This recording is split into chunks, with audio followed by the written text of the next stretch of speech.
In the spring of 1945, Viktor Frankl was a free man, barely. He had survived Auschwitz, Dachau, and 2 other Nazi concentration camps. He had lost his wife, his mother, his brother. He had returned to Vienna to discover that nearly everything he had known was gone. And yet, within weeks of his liberation, he sat down at a desk and began to dictate. 9 days later, he had a manuscript. That manuscript would become Man's Search for Meaning, one of the most widely read books of the 20th century, eventually translated into more than 50 languages, named by the United States Library of Congress as one of the 10 most influential books in America. It has sold tens of millions of copies. It continues to sell today. But the story of how it came to exist matters as much as what is inside it.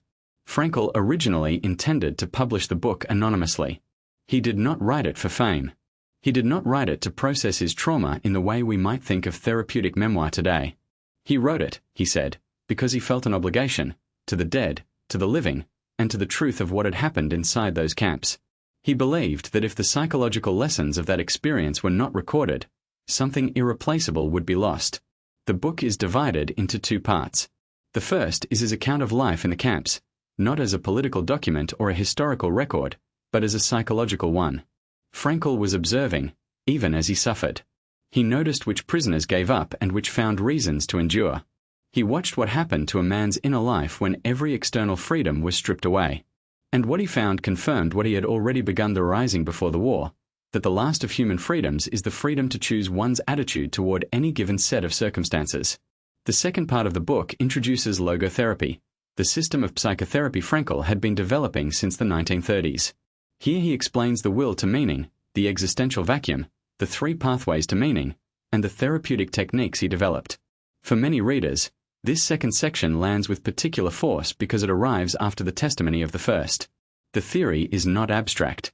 It has been tested in the most extreme laboratory imaginable. What is remarkable about the writing itself is its tone. It is not bitter. It is not broken. It carries the weight of grief, yes, but underneath that weight there is something steady, an insistence that even suffering can be endured with dignity when it is given meaning.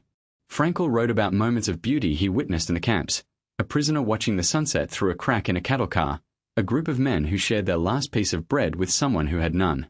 He wrote about these moments not to minimize the horror, but to insist that the human spirit survives horror when it has something to live for.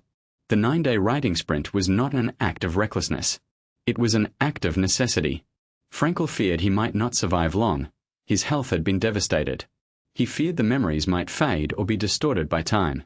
And perhaps most importantly, he understood at a visceral level that meaning does not wait for convenient conditions. One of the central arguments of the book is that meaning can be found at any moment, in any circumstance. Writing that book under those conditions was the proof of concept. For decades, Man's Search for Meaning occupied a curious place in the literary world, deeply loved by readers, somewhat underappreciated by academics who regarded it as too personal, too accessible, not sufficiently technical. But over time, the consensus shifted. The book is now taught in philosophy departments, medical schools, business schools, and seminaries. It is given to soldiers returning from war, to patients receiving terminal diagnoses, to young people struggling with directionlessness. Its reach crosses every boundary because its subject is universal. Frankl later reflected that the book had accomplished something he had not entirely foreseen. He had written it as a duty, but it had become a gift, not to him, but through him, to the world. That distinction mattered to him. He did not want to be celebrated. He wanted the ideas to live. And they have. The 9 days in which that manuscript was written represent one of the most concentrated acts of meaning-making in the history of psychological literature. A man who had been reduced to a number, stripped of everything, came back to himself not through rest or retreat, but through purpose. He had something to say that the world needed to hear, and he said it. Subscribe to The Psychology of Viktor Frankl to explore more of his timeless ideas.